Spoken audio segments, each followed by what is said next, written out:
just came in from our walkthrough. So other than that, we don't really have any changes. So I'll just go ahead and open it up for questions. Sounds good. First up, Brad Biggs. Matt, I've got two questions. One, did you go to a walkthrough today just to give guys a little rest? And secondly, obviously a must-win game for you guys. Can you understand the segment of people out there that view this as a must-lose game for Jacksonville? So I would say the first part of your question, being at this stage of the season, and the last 2 weeks we've had walkthroughs at this stage, and we just feel like right now with with where we're at this course of the season, it's the best thing for our players. So when we have these walkthroughs, they're actually pretty good paced, where the guys are really getting good mental reps. And I think it saves their bodies a little bit so that they're ready to go for Sunday.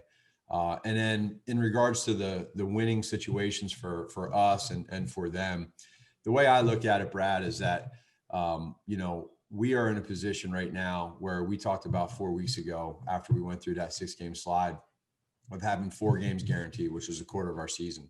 And our challenge to them was to be able to come through there with 4 wins, and regardless of any other team or any other situation. And so right now, we've got 2 of them. And we also know too, we made it loud and clear of what can happen in this league, and that, regardless of what team you're on or what your record is, there's personal pride that every player in this league has. And you watch these guys on tape and you see how hard they play. So, the second part of the question of whether or not how they're going to be or what they're going to come and bring their A game, and we're going to come and bring our A game. And I think that's what's most important. Pat Finley. Matt, the other day you listed a couple of players that you said help in the locker room would help to keep everybody focused, and Khalil was on that list. How specifically does Khalil do that in on the field and off, I guess?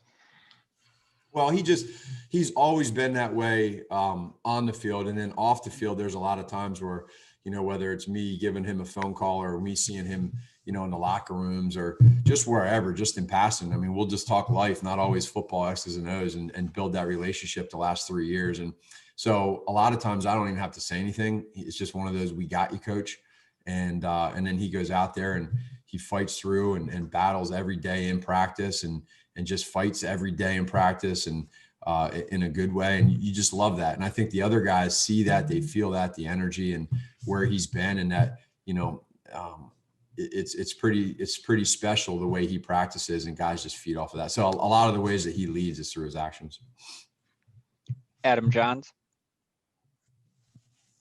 Hey, Matt, you've used the word identity a lot over the past couple weeks. For you as, the former play caller and like the chief offensive mind, what does it mean to use that word confidently now? Like, how different is it for you feel wise? And then how much confidence do you have in it having some staying power?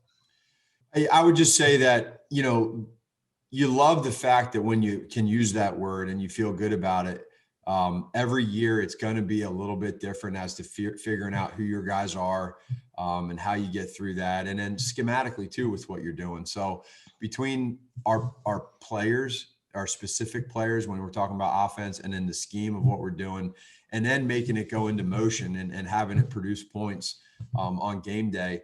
When you have all 3 of those clicking, you're able to use a little bit more of that word identity and have more confidence. And again, you sense it in the meetings, you sense it in practice, even albeit with a walkthrough today, the tempo of in and out of the huddle, the lack of mistakes, the guys being locked in on what they're doing, their responsibilities, it's all there. And it's nice. It's like, when you feel like everything is running the right way and there's not a lot of stoppages or talking or communication from play to play in practice, everything just feels right.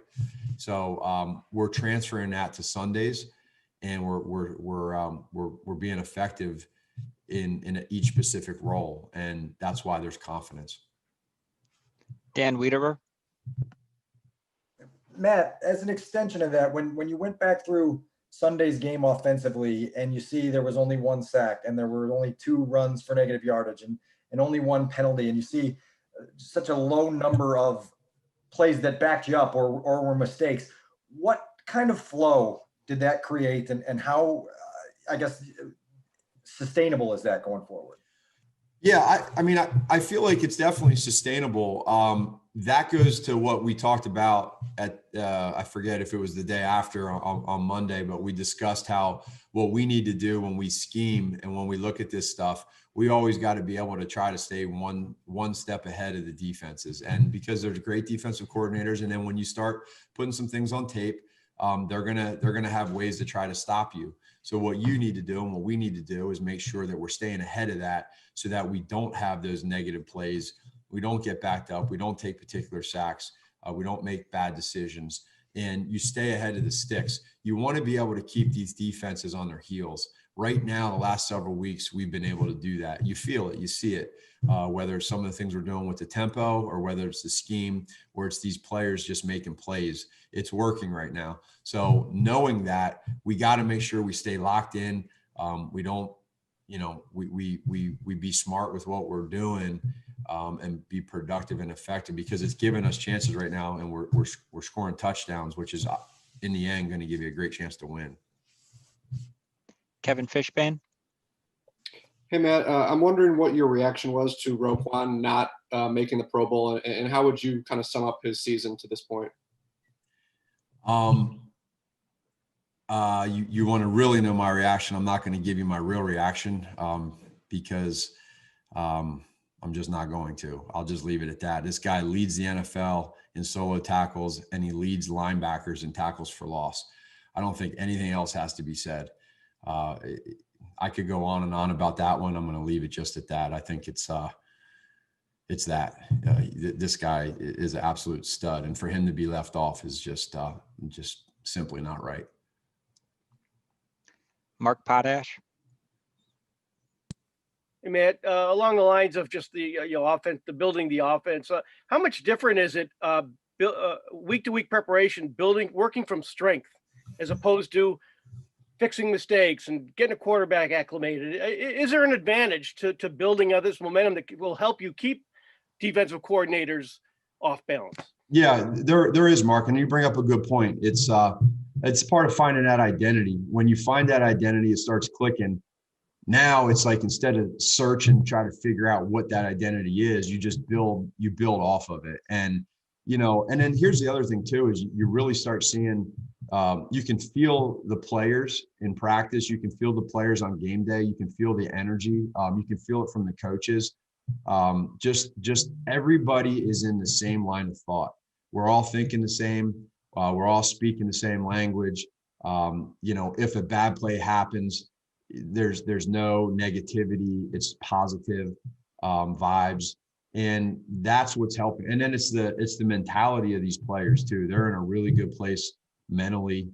There's a huge togetherness with them right now, and that was a struggle for a lot of this year. That was a struggle, and we were searching. But again, the persistence over resistance from the coaches and the players to try to find answers and try to find solutions.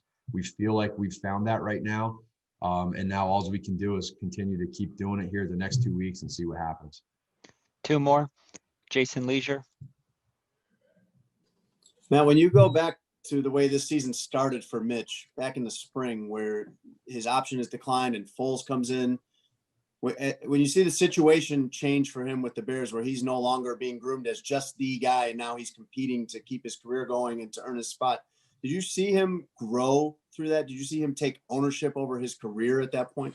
I did, Jason. I think that's probably one of the biggest things in this whole story is him being able to stay positive through a negative situation. When I say that, and he really has taken it on. He's put it completely on himself. There's no other distractions with him right now. He's just making sure that he does everything he can to keep plugging away. And it's when it's all said and done, for me, it's taught me a lot in a lot of different ways. I'm sure it's taught him a lot. I'm sure it's taught our coaches a lot. Everybody that's been a part of this, you're able to, we can all use this as a learning lesson as you go through times like this, good and bad, on how to stay even keel, but yet you can use it and turn it into a positive and help your teammates, which inevitably helps yourself and it helps the team. And that's where he's at right now. And, you know, he's not getting too high. He's not getting too low. And I feel like the last couple of years, there's been some times where he again, we all care so much and he cares so much that you sometimes wanting it so much can cause you to not do what you want to do. And he's just not there right now. He's in a great place. And I think it's because of kind of what happened, and he's using it, and it's just a ton of credit to him for doing that. Last one, Cam Ellis. Matt, Mitch's hard count has been such a weapon for the offense the last 2 or 3 weeks. In your experience, when it comes to quarterbacks being better than others at that, is it just, you know, the projection of voice, or is there more to being good at hard counts than maybe meets the eye? No, it's both. You want to have, there's some guys that don't have that, you know, the projection of their voice and how it inflects and different volumes to it. But then it's also when you do it and why you do it. And as you see sometimes on third down, I mean, some of the greatest guys to ever do it will use it and get free plays. But there's other times too. And now with some of the tempo things that we're doing, we're going to keep teams off balance and make them guess. And it's just one more thing that they have to do. So we're using it as a weapon. And when it works in your favor, which it is right now for us, you're going to continue to try to find ways to do it. And he's done a great job and put it, you know, his own twist on when and why he uses it throughout the week of practice and in the game. And it's been a great weapon for us. Thanks, Coach. Okay, take care.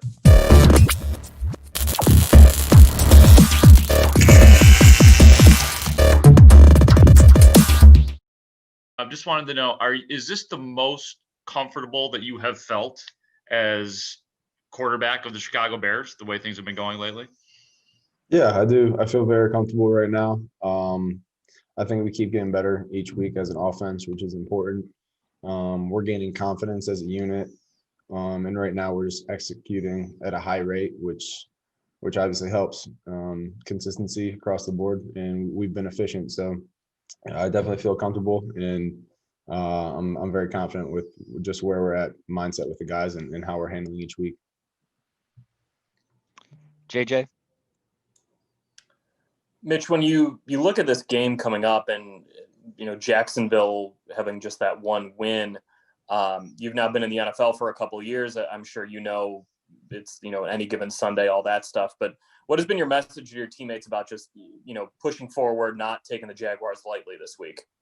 Yeah, for sure. And we know that anybody can beat anybody on any Sunday. So my goal for this week, again, is just to have a great week of practice, improve on offense, defense, and special teams across the board, and make sure we're getting better as a whole team, and then go out there and put it all on the line on Sunday, because at this point we need everyone anyway. So it doesn't matter who we're playing or what the other team's record is. We got to show up, play our game, and play really well and take care of business. So that's the mindset, and everyone's on board with that. Mark Potash. Hey, Mitch, kind of going off of that, have you ever been in a situation where you've not been able to, you know, where you've kind of fallen for that, you know, thinking a team is easy to beat and not taking that advice? And have you ever learned the hard way about that, you know, ignoring a team's bad record? I can't think of any specific situation. So I don't know that if I could point that out, but I just know that you can't take anybody lightly, especially in this league, the time I've been in. It doesn't matter.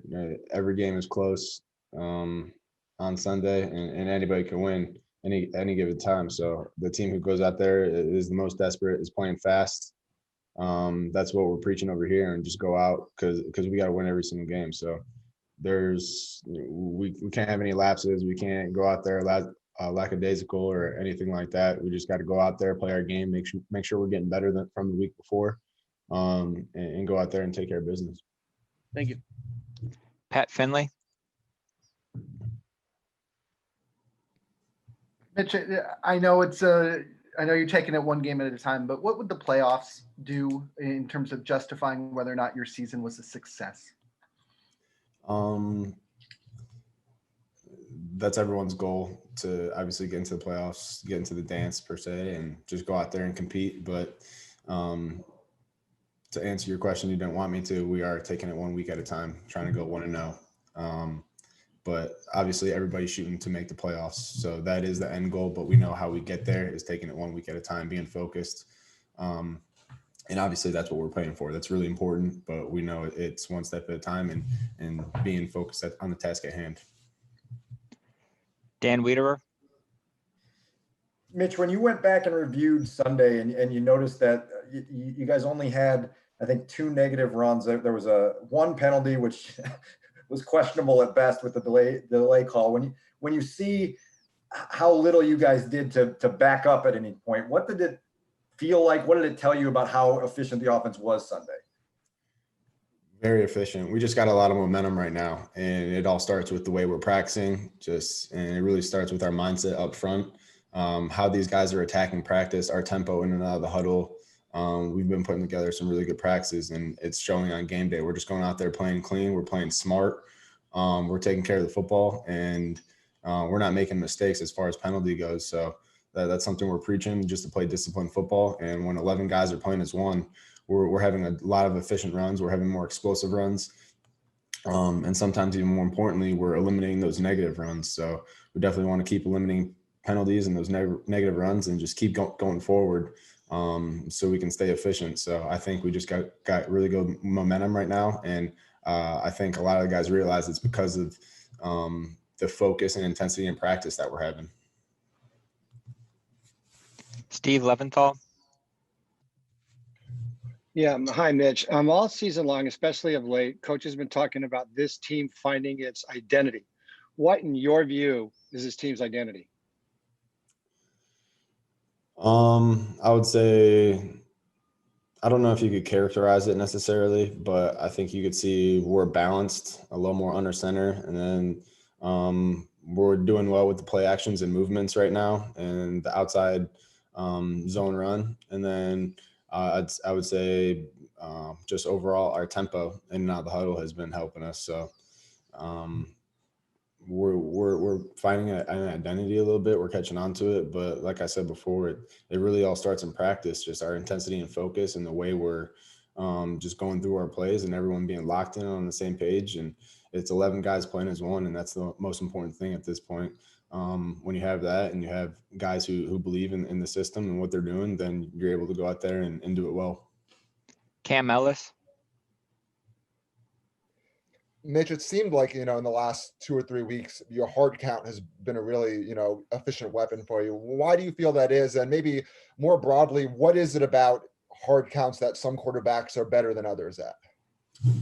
A lot of times I think it's practice. And then I think just overall, we're dictating the tempo out of the huddle. So we have a lot of these plays where we're getting the ball off pretty quick or going no huddle, and the defense has to respect that and get set and show us their hand, whether it be rotation or showing a blitz, or really get set in the defense. And when it's not there and we are on a hard count, but we're still making them get set, you're able to either draw off guys off sides or really see what kind of set that the defense is in and what kind of look they're trying to give. So I think our tempo in and out of the huddle and how we're changing it and going fast and sometimes going slow to mixing up just to keep them off balance, it gives us the advantage there. Jason Leisure. Mitch, going back even to the offseason, you've sounded a little different this year. You've sounded a little more assertive and emboldened. What changed for you when you saw the team decline your option, trade for Foles, and you see that you're on your own to make your career happen at this point? Yeah, I would say I just wanted to control my own destiny. I'm controlling what I can control at this point.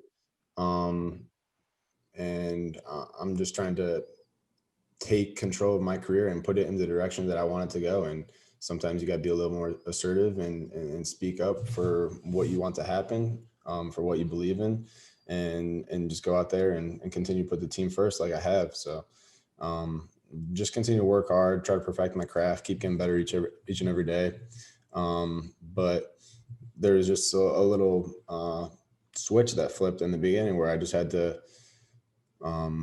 get that edge a little bit to where I got to take control of my own destiny at this point. 2 more for Mitch.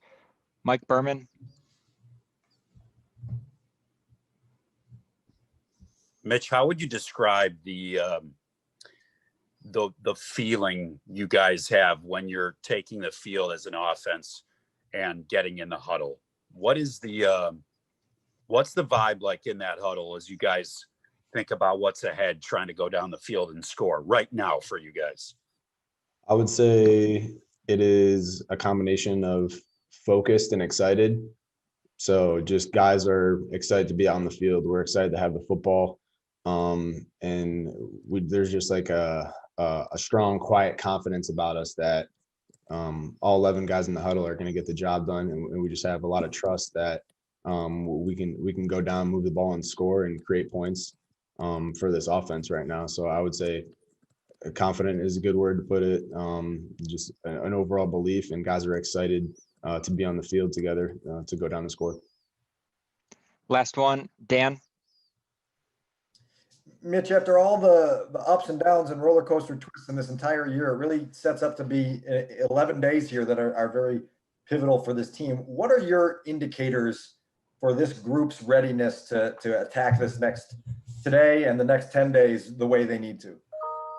Yeah, I would say just continue to monitor the focus at practice, especially with this being a holiday week, which is important to celebrate and be with our families as much as we can, and just to continue to keep that perspective about what this week means and how important it is, but also that when we're here, we're getting in our work and we're taking care of business. We're going out there with a focused mentality, and we're efficient in and out, and guys are locked in, ready to go. And then we do that one day at a time and go out there on Sunday and give everything we got. And then we start the week over again to do that. But it's definitely monitoring that focus and intensity at practice each day and making sure guys are locked in from here on out. Thank you. Thanks, guys. Thanks, Mitch.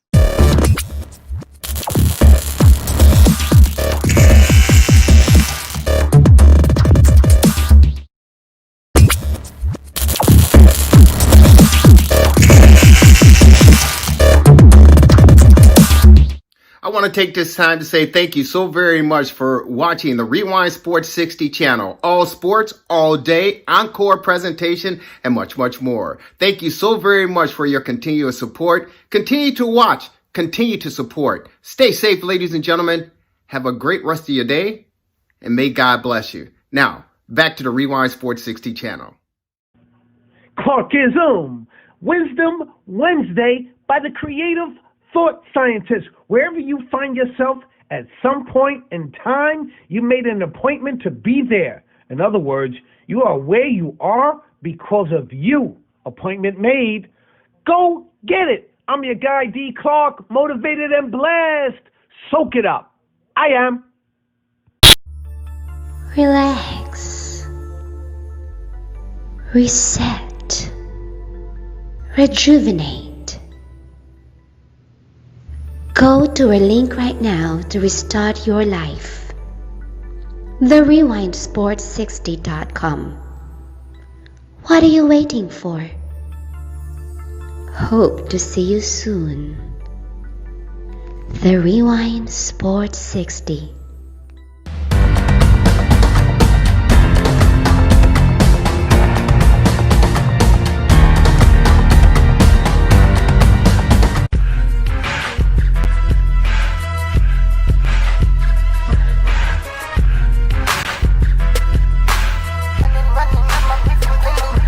It's the freshest radio show in town. Feeling marvelous, I've been with Jerry Rouse. It's the freshest radio show in town. Feeling marvelous, I've been with Jerry Rouse. WCPT. WCPT. This the coldest boys show. You were getting the hour from 6 p.m. to 7. Chillin' with Lauren Cox and the man Marvelous. Shout out to Mr. Rouse and the Italian style. You sports is the only politic. WCPT. WCPT. It's the freshest radio show in town. Feeling marvelous, I've been with Jerry Rouse. It's the freshest radio show in town. Feeling marvelous, I've been with Jerry Rouse. Welcome everybody to the Rewind Sports 60. We are broadcasting live from 8:20 a.m. in Chicago on a Bears winning weekend. So excited. We are playoff bound, potentially, for the fastest hour in sports conversation. Guys, give us a call. Join us. I know you all have some thoughts about the game and the Bears season in general, which has just been absolutely insane. Give us a call at 773-763-9278 on our Bears post-game show. I'm your host, Lauren Cox, here with my esteemed panel, Dan Marver, the marvelous one, and the amazing Jerry Riles. Can you believe it, guys? Ooh. We are actually playoff bound. Potentially, our playoff hopes are alive. The Bears did their thing today. They beat the Vikings 33-27 for a must-win game.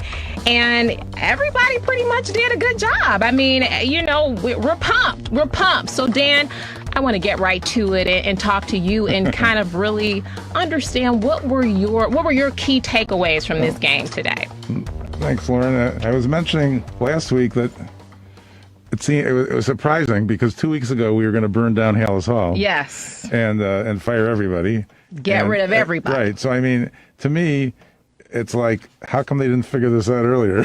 True. That's a question that a lot of people have been asking. And they actually looked pretty good. I mean, I thought maybe they were going to revert a little bit on that interception in the end zone towards the end of the game, and they might have another letdown at the end, but they managed to win, and now they're back to 500, and you know they're giving us that pie in the sky hope. You gotta believe, Dan. I know. In fact, if Arizona loses or had a touchdown right now against the Eagles, if they were happen to win, the Philly wins, and the Bears actually are in the 7th spot. Now they have 7 spots this year in the NFL playoffs, so they'd get the number 2 seed in the first round, which might not be any picnic. Right. You know, the Saints, Packers, what have you. So anybody but the Packers. Yeah. So they go to Jacksonville, who's not playing that well, and then finish with the Packers. So I mean, it's possible they could be 8-8. I don't see 9-7. 8-8 might not cut it either. So we'll see what happens. But they looked awfully good for the most part today. The defense was carrying them in the games that they won with smoke and mirrors early in the season. But now they have offense, and finally they got Jerry's running game going. Yes. And speaking of Jerry, I know you had some good news on the NCAA front, and you got some good news on the Bears front. They're listening to the show, Jerry. They're listening to the show because you've been absolutely. I know you had a great weekend all the way around. I'm feeling good, Lauren. I'm feeling good. How about them Buckeyes? Yes, you gotta love them. The Ohio State Buckeyes once again. Walk home with the brass, walk home with the trophy. Well, they didn't necessarily walk home. They drove back to Columbus with the Big Ten title under their belt for the 4th straight time. The 4th straight time. I think they need to change the name of the Big Ten title championship game played in Nat City, Indianapolis. I think they need to call it the Ohio State Buckeye Trophy. I think they need to call it the Ohio State Buckeye Tournament because we own it, ladies and gentlemen. We own it. Now, of course, kudos to Pat Fitzgerald and the Northwestern Wildcats. What a showing. Let me tell you something. I was a little bit nervous, Lauren. I was a little bit nervous. Just a little bit nervous. Yeah. It was painful. Well, maybe just a little bit. We are Northwestern. It's kind of like your big brother, touring with the little brother and giving the little brother confidence, and you push him around and knock him around. Then you gotta take care of business. Until they brought Sermon out. Congratulations to that young man. Wow. He went nuts. Congratulations to him. The running game was definitely intact. Sets a tournament record for the most yards ever gained in a championship game. Congratulations. Unbelievable. But, Lauren? Yes. Congratulations to the Chicago Bears. And here's the deal. You know what? Take your arm like this. Stick your arm up like that. Stick it up. Bend it like that. And then just go like this. Go ahead. There you go. Yes. Marvelous. Go ahead. Yes. Stick your arm up like this. We go had ahead. a Do lot like to do this. with it. Go ahead. Oh, Go we're ahead. patting ourselves on the back? Oh yeah, no question about it. Because the Chicago, and the reason we're patting ourselves on the back, Lauren and Marvelous, is I truly believe that the Bears organization, whether it's Matt Nagy, I don't think Ryan Pace is listening. I don't think he's listening at all. But I think Matt Nagy might be listening. I think someone in that front office is listening to the best damn sports show in the city of Chicago. That, of course, the Rewind Sports 60 on WCPT 820 AM every Sunday night at 6 p.m. The fastest hour in sports conversation. I believe someone up there is listening. Because every time we talk about this team, remember we said they need to have some pride. They need to play some freaking football, get back to fundamentals. We said they need energy. Yeah. all Matt of Nagy that. repeated that in his presser the following week. Last week we said, hey, it's a black and blue division. This is December. Run the freaking football. We've been saying And congratulations. And now we can't say Matt Nagy made the call. Give congratulations to Bill Lazor, Yes. who's calling the plays. Absolutely. Because he said, hey, wait a minute. We drafted this kid. 73 was a 73 pick overall for the Chicago Bears a couple of years ago. Last year. They'd say, hey, listen, this is the running back we want. We got rid of Jordan Howard. This is the guy we want. And all season long, everyone's been crying and complaining, hey, why don't you run the rock? Why don't you run the rock? Well, today, they listened, and the congratulations to the kid. Career highs with 32 carries in the game for 146 yards on the ground. Congratulations to a dominant runner. Congratulations to David Montgomery. And I got to tell you, the Minnesota Vikings and Dalvin Cook say, hey, look, we got a running back. The Bears say, hey, you know what?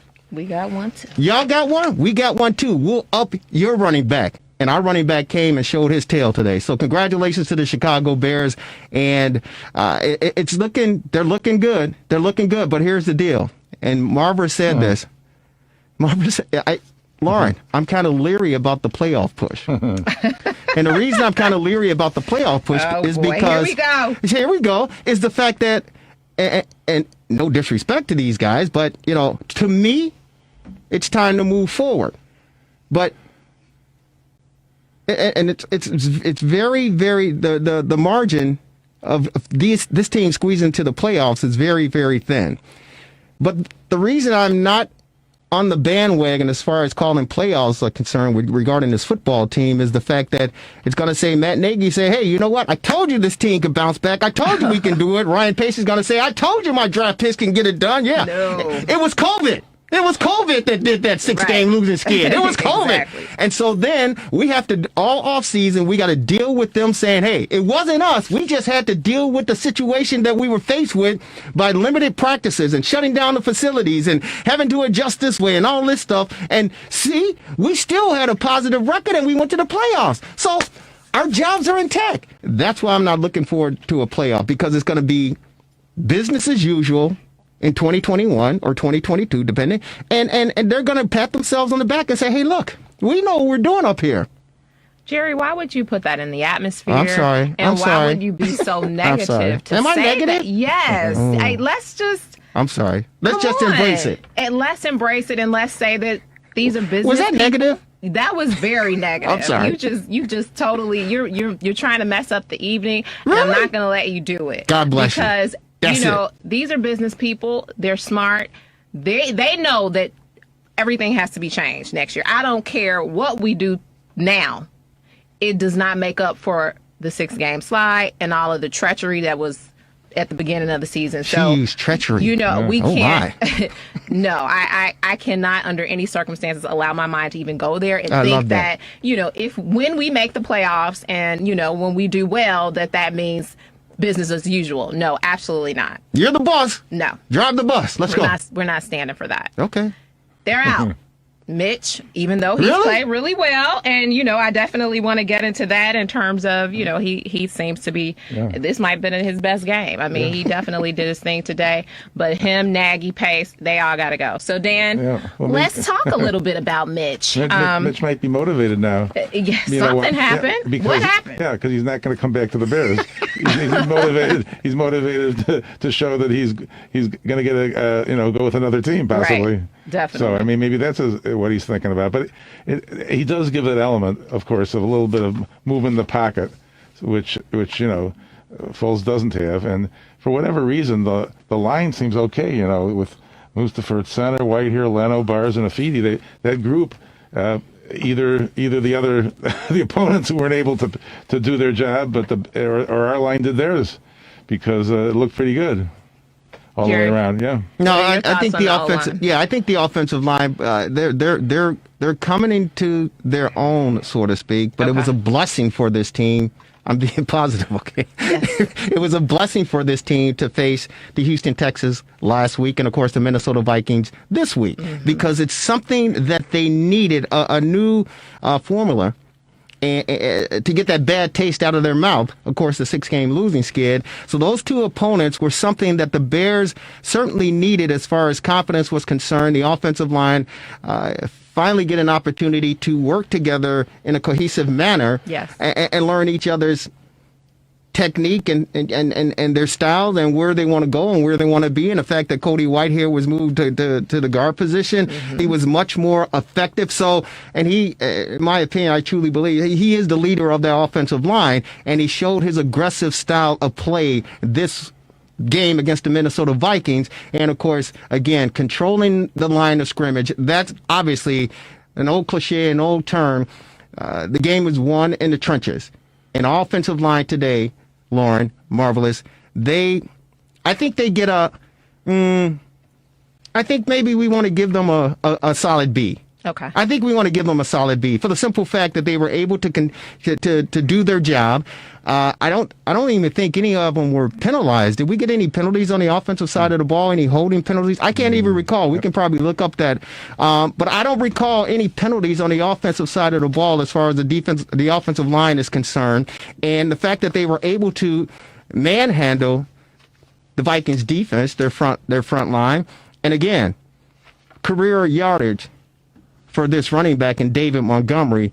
You got to tip your hat to what the Bears were able to do all week long in preparing for this team, and the fact that the offensive line did a pretty decent job. I want to talk a little bit about the O-line changes, and they really started after the bye week. They inserted Mustafa at center, Bars at the right guard. You talked about moving Cody to the left guard, and they kicked Fetty out to the right tackle.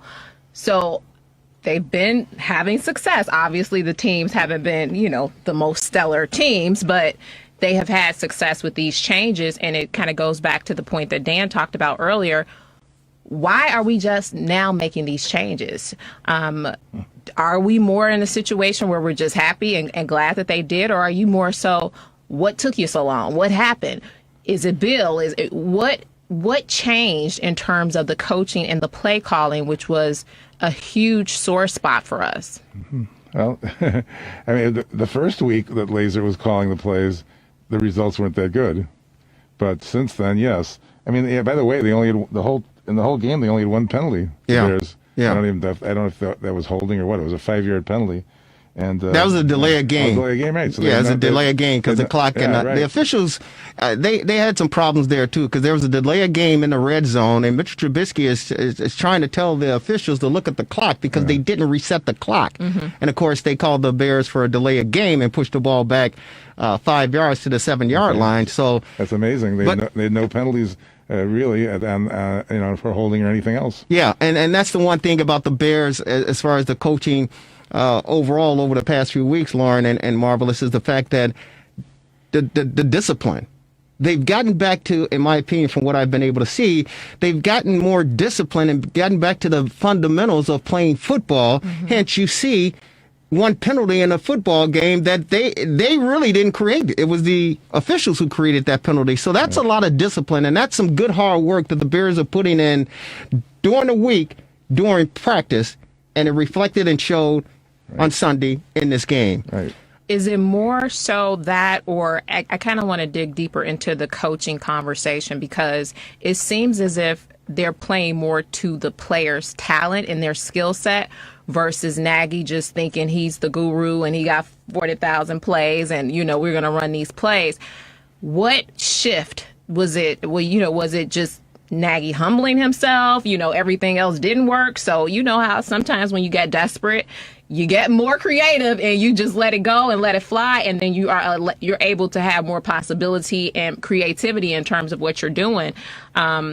Talk to me a little bit more about these coaching changes and what difference that's made in terms of us winning.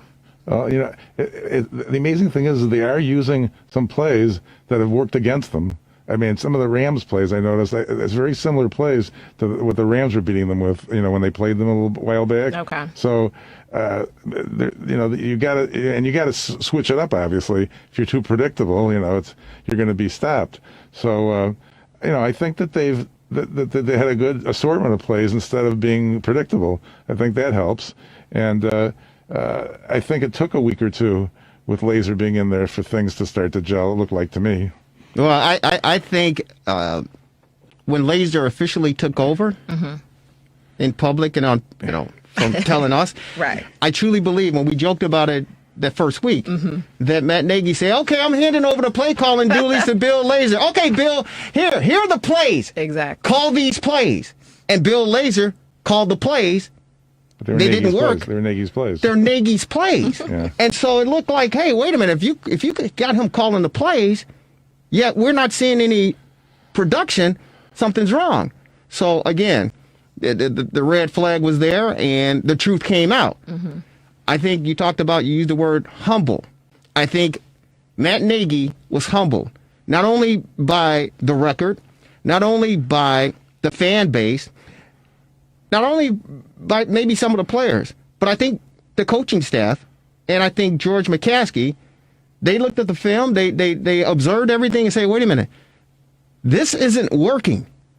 They're not working. And maybe some outsiders talk to them and say, hey, listen, you don't have the impact caliber players like Kansas City does to run the plays that you've drawn up. Yeah, these are fabulous plays. But if you don't have the personnel to execute these plays, this is the results that you're going to have. A 6-game losing streak. And you about to lose your job. Bingo. And I think that Matt Nagy was humbled. I think he listened. He finally showed some signs of a true leader. And a true leader owns it, takes responsibility, and put the right people in place to get them from point A to point B if they cannot do it themselves. And I think Matt Nagy learned that as a young coach, head coach in the National Football League, and God bless him, I think Bill Laser said, hey, wait, you know what? Mitchell Trubisky isn't Patrick Mahomes. Mitchell Trubisky is not Deshaun Watson. Mitchell Trubisky is not Lamar Jackson. He's not Kyler Murray. He's none of these players, but he is an effective player. He can be an effective player if we utilize him properly.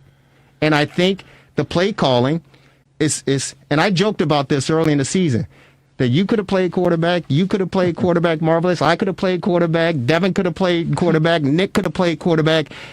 Because the only thing you have to do in the system now is just say, okay, take this, and I'm going to throw it to you like that. Lauren, I'm going to throw this ball to you over there. And that's all you have to do. If you look at two touchdowns last week in that Texas game, right? They were touchdowns, and I'm being positive. I'm being positive. I'm getting the energy. I'm getting the flow. I'm being positive. But I'm being real, too. And that's what the Rewind Sports 60 is about. Real sports, real talk, just plain real. Two of the balls that he threw for touchdowns, one of them was Mooney to the outside.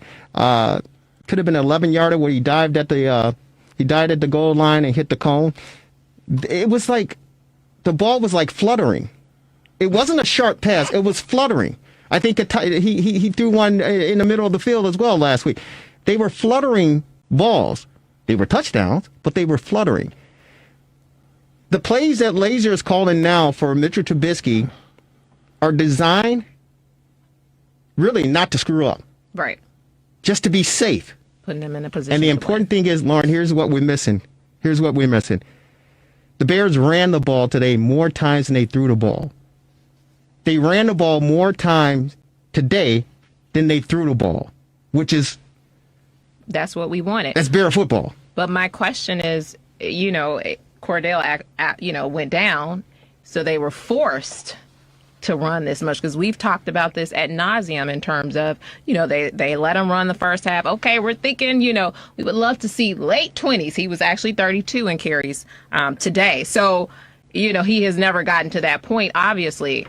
Was it the fact that Cordell went down and they didn't have a choice? No. Or you think now they're just, they're sold on the run game? I don't think they're sold on the run game, but I think they believe that the run game is the right game. Yeah. I think last week they saw what this boy could do with the rock when they gave him the first time and he bust 80 yards. He bust 80 yards for a touchdown. Yep. He only had 10 carries after that for 113 yards.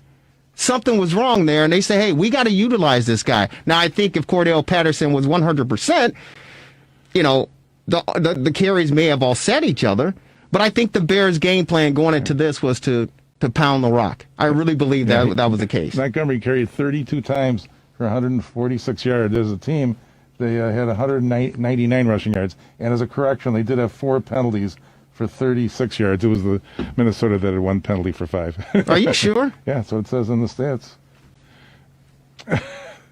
I'm trying to remember. Okay, at any rate, Lauren, let's go out to the phone lines real quick. Let's go out to Tommy, who's calling from somewhere in Chicago. Tommy, welcome to the Rewind Sports 60. It's Jerry Riles, Lauren Cox, the Marvelous One, Dan Marver. How are you?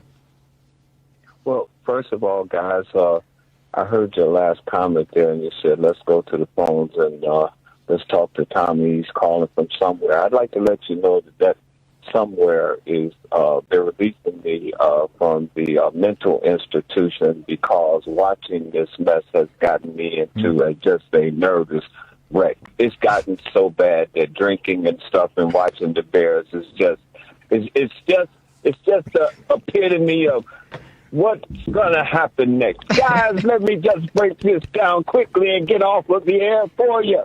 One, Mitchell Trubisky had his game completely snatched away from him.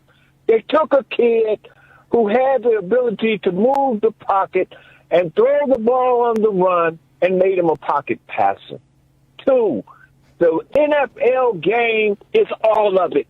You have to be able to run. You have to be able to pass because the days of the stone cold iron wall of individuals making clear blocks and the speed of linebackers and the whereabouts of guys dialing in for picking off is upon us. So let me just simply close like this. What in hell did you expect the Bears were supposed to do when nobody's got nothing to lose but their job? All for the love of stealing money. Goodbye. Tommy, you took the words right out of my mouth. I mean, this has been a roller coaster season. We come in here, we're happy, we're down, we're sad, we're indifferent, we're pissed. I mean, the emotions have been all over the place being a Bears fan this year. And, it just keeps coming. Every week it's just a wrinkle and another turn. So I hear you. I hear you. I don't know about you guys, but it has been emotional. And I'm not really an emotional guy. I can show emotion. I've seen you get emotional. I can show emotion, but I don't really. The Bears will take you there. Listen to me. Yes, they certainly will take you there. I was gonna come in today and have Devin have the time clock tick tick tick tick tick tick tick, right? Mm-hmm. I was gonna have Devin load up like a bowling ball sound effects, bowling ball rolling, and then I was gonna have him cue up an explosion. Oh gosh! And the reason I was gonna have that, Lauren and Marvelous, is the simple fact that the last play of the game. Yeah. I'm losing my mind. I'm losing my mind. I told my buddy, Henry Hackney, you listening, brother? We love you, man. But he texts me and he goes, hey, the Bears going. I go, no. Mitchell Trubisky's going to choke this off. He's either going to throw an interception or he's going to fumble this game away. And I swear to you, Marvelous. Wow. You are negative. No, he threw an interception, Lauren. I know, but you don't need to be thinking that like you. Lauren, he threw it. So that last play of the game. It's a Hail Mary, right? I was nervous. Yeah, it was a good effort. It was a very good effort. It was, and kudos to Eddie Jackson. I don't know where he was the entire game. I really don't know where he was. I think he was in the stands eating popcorn and drinking a Dr. Pepper. I don't know where he was, but he showed up the last game. the last play of the game, and he deflected the pass.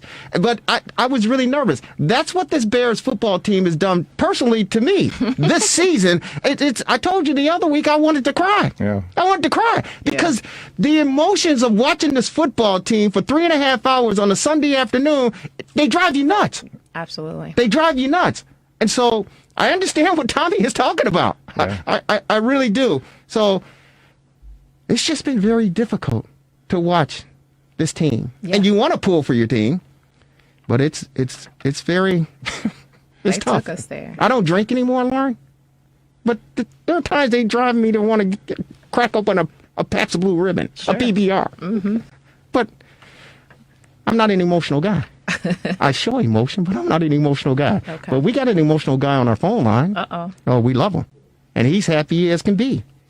He's not hanging out with the Colonel, Richard Dent, or Mama's boy, Otis Wilson, but he is hanging out with the best damn sports show in the city of Chicago, especially on Sunday nights from 6 to 7 p.m. right here on WCPT 820 a.m. He is the great number 51 in your programs. He's number 1 in our hearts. He is outside linebacker Bruce Heron on our TR60 hotline. What's up, Bruce? How are you? I'm doing fine, man. How you guys doing? Great, Bruce. We're doing good on a Bears winning Sunday. Yeah, absolutely.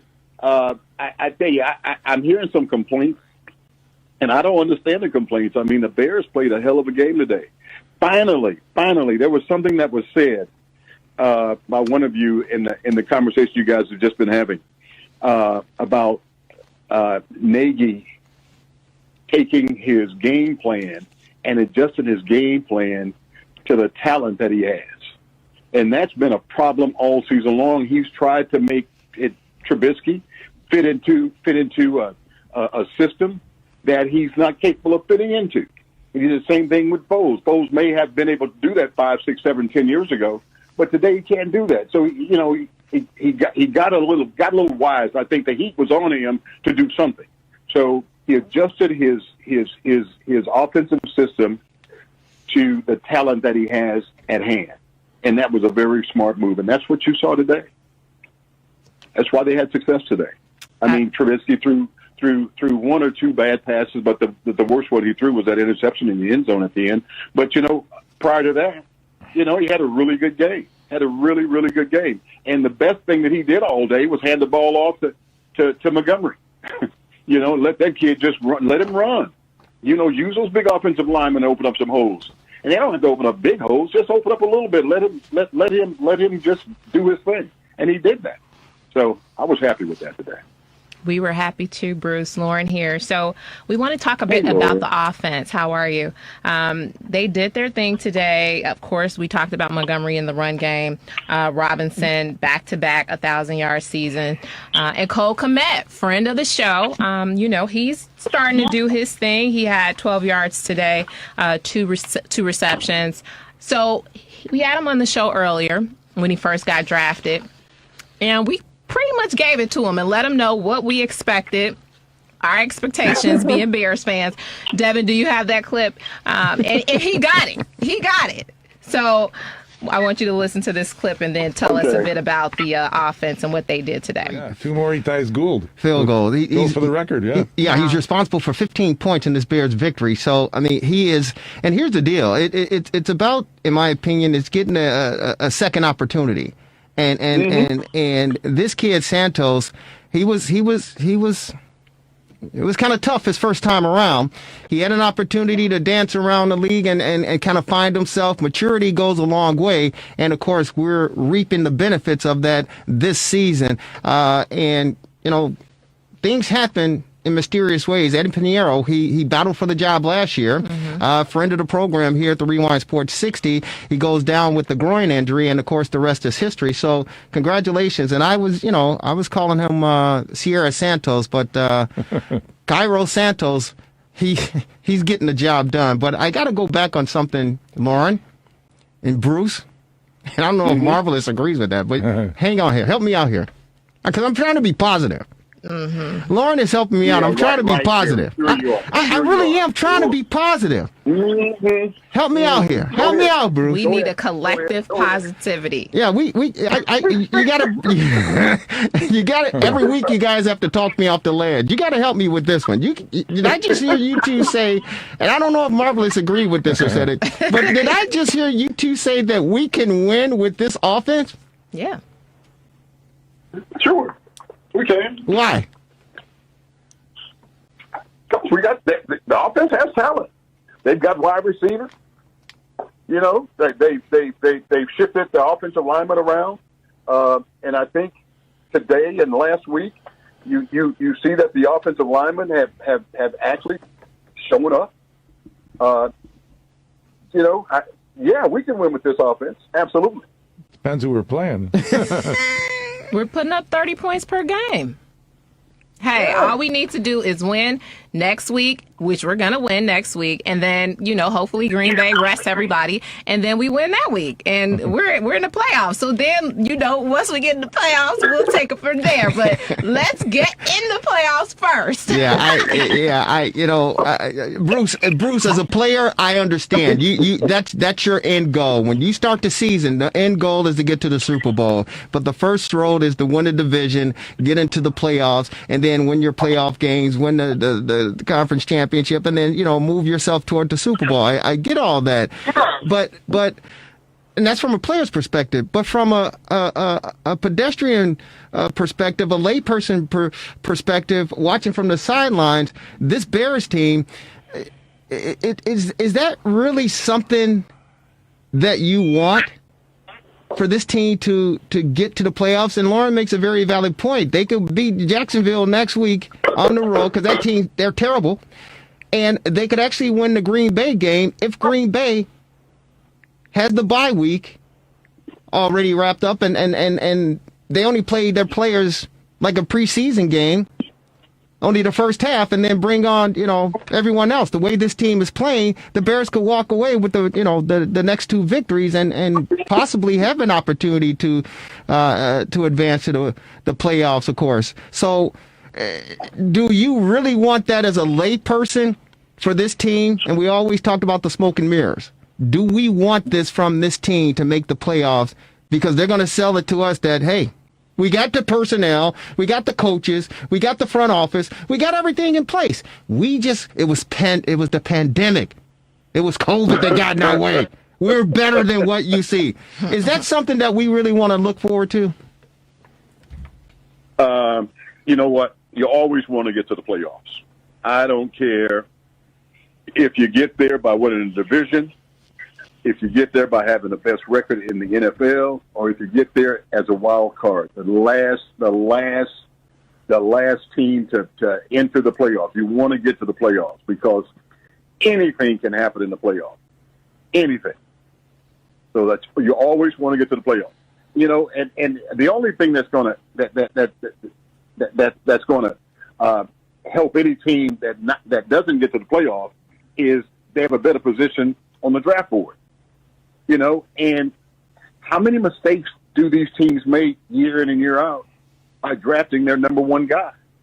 I mean, how many first round draft picks have there been that have been flops? So it doesn't, that's no sure thing. That's no sure thing. There are more second, third, fourth, fifth, and sixth, seventh round draft picks playing in the NFL than there are first round draft picks. No, I agree with you. I agree with you. I mean, it's always good to get a top draft pick. I mean, because those are skilled players at a skilled position. They're athletes and they're very talented, and that's why they go as high as they go. But you're absolutely right. Not all top draft picks pan out to be, the top caliber individuals that you expect them to be on the next level. Hence, just look at Marcus Mariota and, of course, Jameis Winston. Those are two high caliber athletes on the collegiate level. As far as the National Football League is concerned, they're, and we use the word again, pedestrian. I mean, it's, they haven't had the bust out, career that you expected them to have. So I totally agree with you on that. And I got to say this. We do, and we're on with the great Bruce Herring, number 51, former Chicago Bear outside linebacker, joining us on the Rewind Sports 60 with the weekly breakdown of the Chicago Bears. The Bears knock off the Minnesota Vikings by a score of 33-27. I do have to say this, though. As much as we've been bashing and beating up Ryan Pace, the Bears general manager, his class of rookies this year, they've done pretty good. I mean, for the most part. Now, Jalen Johnson didn't play because of the shoulder injury, and that was suspect in drafting him because he had 3 shoulder injuries or shoulder surgeries in 4 years. So that was kind of suspect. But as far as his play on the field, he's been lights out. And then, of course, Mooney on the offensive side of the ball, the kid is phenomenal. He's a small kid, but he is phenomenal. So Ryan Pace has done halfway decent as far as his picks on the this recent draft class that he has, man. What are your thoughts as far as what his situation looks like based on what the performances he's seen on and you talk about Cole Kmet. I mean, they when they're used, they're effective. Yeah, you know what my position is that you mentioned Mariota and Jameis Winston. I mean, they're quarterbacks in the league that go to teams, and teams have it like I was saying earlier. They have a system. They draft the quarterback. They want to make the quarterback fit the system, rather than creating a system to fit the talent of the quarterback. And there are some guys that can make the adjustment. There are other guys that can't.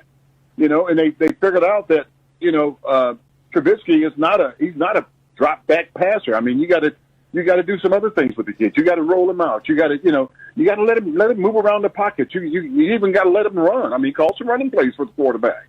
And so all of that plays into whether guys are successful or not. Guys, top tier guys coming out of college, they're picking up, got guys that are top 10 picks. They go to a team that they don't utilize him properly with the talent that he has, then he's not going to be successful. He's not going to be successful. But then the guy will turn around and go to another team and become an all-pro. It happens all the time. Look at Richard Dent. Richard Dent was an eighth round draft pick out of Tennessee State. Man. And Richard Dent he's one of the most ferocious damn defensive ends, pass rushers in the history of the league. He was a Super Bowl MVP. Absolutely. And Hall of Famer. Eighth round draft pick. Mm-hmm. So it has to do with the team having a system. You draft players if you're going to draft players, you draft players that's going to fit your system. Don't draft players because they're the best at what they do. Bruce, I wanted to ask you a bit about the defense. 3 sacks today, coming off of 7 last week. They were able to frustrate Cousins a bit. There were some injuries in the secondary as well, but they're giving up a lot of points and a lot of yards. Of course, Mack is hobbled. Talk to me about the defense. And, we've had basically the same personnel as the 2018 defense, but the production has been drastically different. What's the difference with the defense in your eyes? And what are your thoughts in terms of moving forward, looking to the games ahead? What do they need to do to get more production? I tell you what, I watched Eddie Jackson today. I mean, I saw Eddie Jackson on one particular play. I mean, he looked like he wanted nothing to do with playing football today. I told you that. I was like, what? Yeah. Hey, Bruce. See, you're a student of the game just like I am. You got that keen eye for football. No, but I seriously, I was joking. I said, I didn't know where Eddie Jackson was. It looked like he was in the stands eating popcorn and drinking Dr. Pepper until the last play of the game when he made the deflection on the alley-oop or the Hail Mary. But she brings up a great point. Even that play at the last play of the game, that Hail Mary, he tried to knock the ball down. He tipped it in the air, and luckily Yeah. One of the Vikings players didn't catch the ball. You know, it was finally intercepted, but damn, I mean, he didn't even do that damn right. He's supposed to knock the damn ball instead of knocking it in the damn air. I don't know, man. I tell you what, I've seen Eddie Jackson play the last, you know, it's been quite a few games this year, man. He's not showing me much. Today, he didn't want anything to do with playing football today. Yeah. Man, I don't know if he's hurt or what, but whatever it is, man, somebody needs to talk to that young man. You know what? It's interesting. Here's the deal. And when I'm watching this football game, and I'm like, you know, where's Eddie Jackson? What's going on with him? What's he doing? Help me out here, right? Because I've never played at that level. I've only dreamed about it, of course, but I've never played at the highest level ever, right? And you know, when you get to that level, it's business. It's fun. It's work. But it's also business, and you know, NFL stands for not for long. Okay, so the smart players find a way to have longevity, which means you're gonna get that paycheck. And this is just me sitting on the couch as a Bear fan, hoping that they win. But is there some hint? And I told you I hate the cliche of they're human too, but in regards to that. Is there some hint that, you know, some of these players sometimes go, hey, you know, I'm not going to bust my body up. We're getting our brains beat in. I'm not going to get my body beaten up because I want to make sure that I'm equipped enough, whether I'm playing for the Bears or some other team, that I can get another payday. So I'm going to pick and choose, and it's interesting that you bring up Richard Dent because that was one of the negatives about Richard. Some people pointed the finger and said that, you know, the Colonel would take some plays off, right? And, you know, it worked in his favor whether I don't think he was taking any plays off, but that was some of the finger pointing going on with Richard Dent, that he would take some plays off and he wasn't effective every down. But of course, he was a smart player. He knew what he needed to do and he knew when he had to do it. Do some players in the league say, hey, you know what? Hey man, we stink. Like Jacksonville. You ain't won a game or you won one game. I'm not going to go out there and kill myself and possibly end my career. And I'm not going to get paid anymore. Does that ever creep into the mind of these professional athletes playing at the highest level? No, I mean, if something like that creeps into a guy's mind, he's not going to be around very long. I think that most guys understand that they have to go out and do their job and do it to the best of their abilities, whether you're losing or winning. And just because as a team, you're not winning, you don't go out and just lay down. You know, you have to go out and do your damn job because, you know, this is a professional sport. And other teams and players around the league, you know, they see you. They see what you're doing on the field. And you know what? The worst thing in the world you want is to be labeled lazy, non-caring, lack of effort, not focused, not prepared. You don't want those labels, man, because you get those labels, you won't be in the league very long, period. Yeah, but Bruce, don't you think there are some players who they're skilled, they're veterans, and we use the cliche, don't confuse activity with accomplishment. Some guys may be able to, you know, run hard to a position, or they may be able to, you know, fall in on the pile after the tackle has been made to seem as if, hey, I'm being active, but I'm not being productive. And film can tell you all different sorts of things. Of course, it's used as negotiating tactics when you're trying to get that contract. It just seems because Eddie Jackson is a gifted athlete, and we've seen his style of play. The guy is phenomenal. But how do you go MIA in a game until, you know, possibly the last play of the game? It's kind of, you know, puzzling. I don't know, man. I don't know. I don't know what's going on with him. You know, the only thing, and I don't know this to be sure, but my only assumption is that he's injured. I mean, he's playing hurt, and he's doing only what he's doing as much as he can because of his injury. I don't know that to be the case, but I tell you, man. I mean, this year, I mean, Eddie hasn't been playing like he normally has played in the past. I mean, this kid was an All-Pro. He's been an All-Pro. Mm-hmm. So, and he certainly isn't playing like an All-Pro. I mean, that one particular play that's just locked in my brain. Tight end catches a pass, and he's right there in front of Eddie, and Eddie he don't even try to make the tackle. Mm-hmm. And then he breaks loose, and then the guy stumbles and he touches him while he's down, but he didn't even make an effort to tackle the guy. I'm saying, man, what? And he's looking right at it. Yeah. How can you? I don't get it. I don't know. It baffles me, man. Baffles me. Bruce, so our playoff hopes are alive. As you know, we're playing the Jags next week. Hopefully we can beat them. And then Green Bay next week, the week after. And then Arizona just beat Philadelphia 33-26. We would like for them to lose one of their last two games, possibly. They're playing San Francisco and then the Rams. What are our chances? What do you think? Will the Bears make the playoffs? You know what? I think the Bears are playing well enough to win the last two games. But I'm not so sure. It's going to work in our favor. And I say that because Arizona has to win.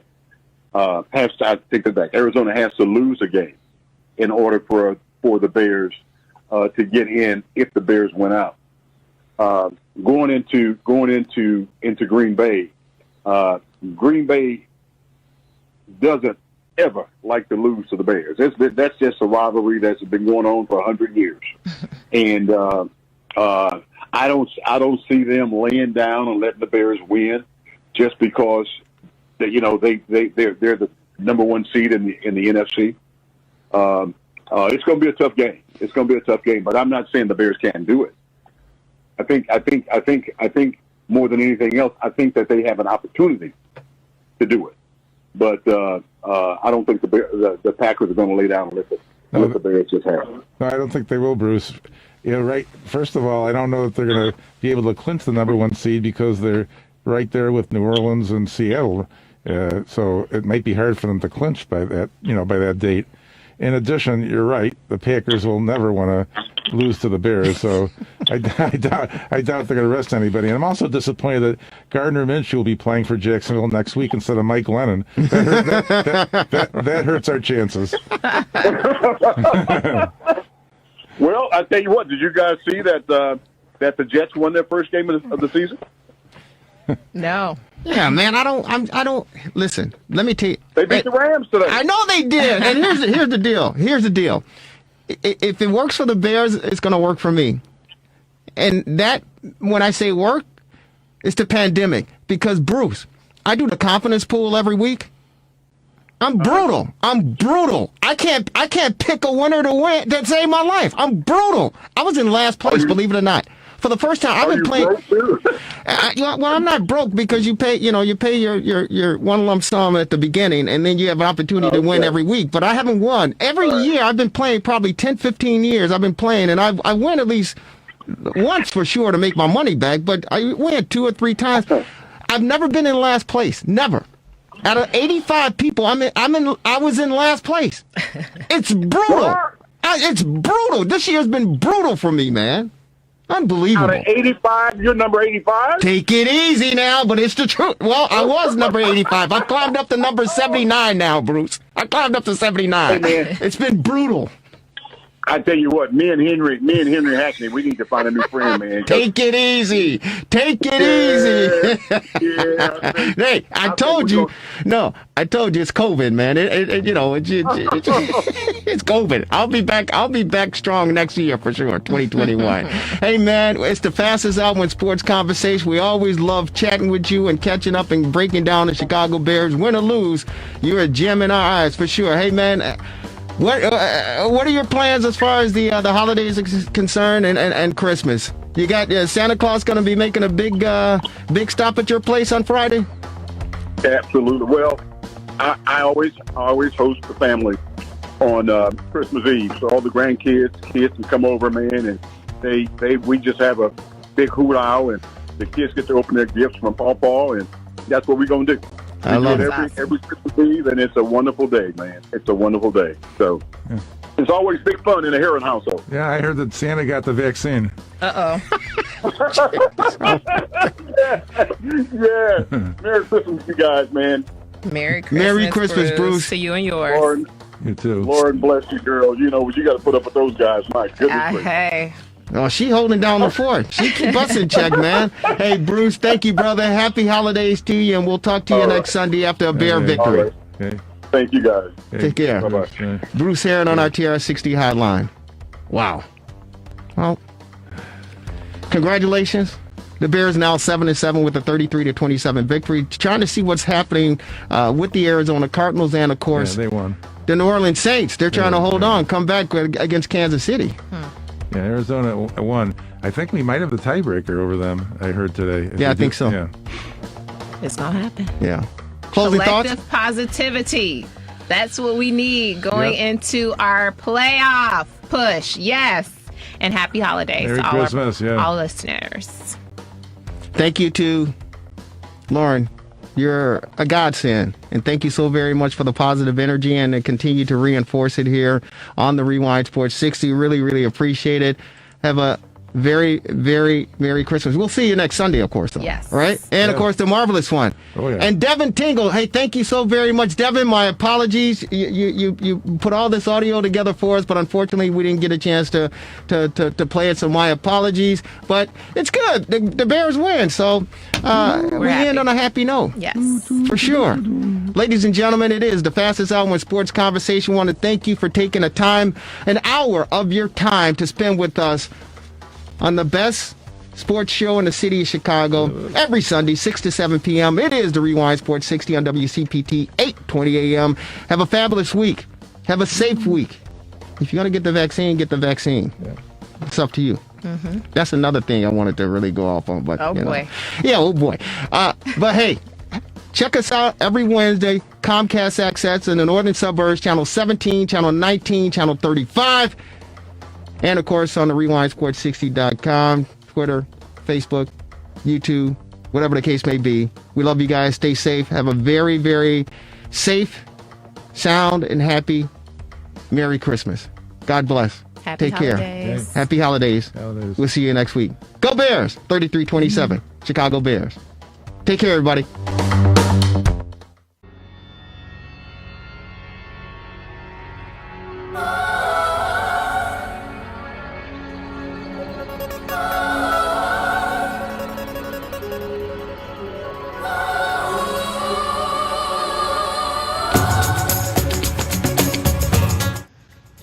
Welcome, everyone, to another edition of the Sports Medicine Update, a weekly podcast with yours truly, Jerry Riles, and, of course, the sensational, the dynamic, the phenomenal, the most informative, most knowledgeable Dr. Chad Padromas. Doc, how are you? I'm doing great, Jerry. How you doing? I'm doing fantastic, and we're days away from the big day. That, of course, the Christmas holiday season, about a week out, and I know that family members we've been having a lot of gifts delivered to the house with the online shopping and all that stuff. So it's really mounting up. How about on your end? Yeah, my wife's kind of in charge of the gifts and all that kind of thing. So somebody once told me maybe I shouldn't say this. One of the nice things about being married, you only have to buy gifts for one person. So it's not exactly true. It's my wife, my daughters, but she's kind of in charge of gifts. It's interesting. She's good at it. I'm sorry? She's good at it. That's fantastic. They are very good at it, believe me. But it's interesting as kids growing up, and you're opening up presents on Christmas Day, and you want the bike, you want the mitt, you want the football, you want all those things, a baseball bat. The girls want the dolls and the doll house and the Susie bake ovens and all that stuff. But, you look around and my dad, he would get socks and underwear for Christmas. And as a kid, you go, what? I don't want to get old because I don't want just socks and underwear for Christmas. Well, once you get older, you appreciate it and understand why. Yeah, how true. How true. I'm certainly there. Well, speaking of dads and Christmas and underwear and socks and everything, in locker rooms, they're doing their changings especially in the college locker room, the atmosphere, and teams are changing, gearing up for conference championships this weekend. And of course, the final polls will be coming out for the top 4 teams to play for the college football playoffs, which will be taking place on New Year's Day. Of course, the Sugar Bowl and the Rose Bowl. And the 4 teams right now, as of this podcast, looks as if, and not necessarily in this particular order, but Alabama, Clemson, Notre Dame, and the Ohio State Buckeyes. We don't know where any of these teams are going to fall, considering, of course, they win their conference championships and they move on and get the Final 4 rankings. But we do know the games are going to be played on New Year's Day.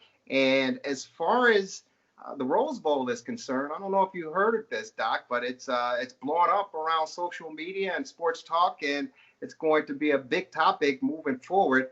Unless some things are changing. But as far as the state of California is concerned, they're saying whatever teams advance to the college football playoffs and play in that semifinal game on New Year's Day, that the teams are welcome to play, of course, in the legendary Rose Bowl, but without any fans.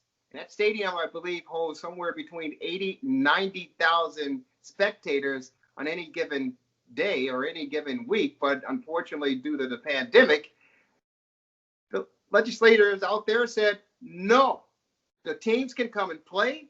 You can bring the broadcast crew, but no fans. And everyone is up in arms regarding this, from one side saying they agree to the other side saying how preposterous this is, how absurd this is. It's ridiculous. And it's all based on COVID-19. Doc, your thoughts? You have the floor. Yeah, it's the science has to be respected and people have to be kept safe, and the virus needs to be dealt with responsibly. And I believe in masks and I believe in social distancing. However, the damage to society, to the economy, to people from departures from normalcy needs to not be neglected. And there needs to be a compromise come to. And the having a huge stadium with a relatively small number of fans in an outdoor venue require masks poses virtually no risk to anybody. You know, I mean, it's less risk than going to a grocery store, I think. You know, we see these reports all the time of somebody was,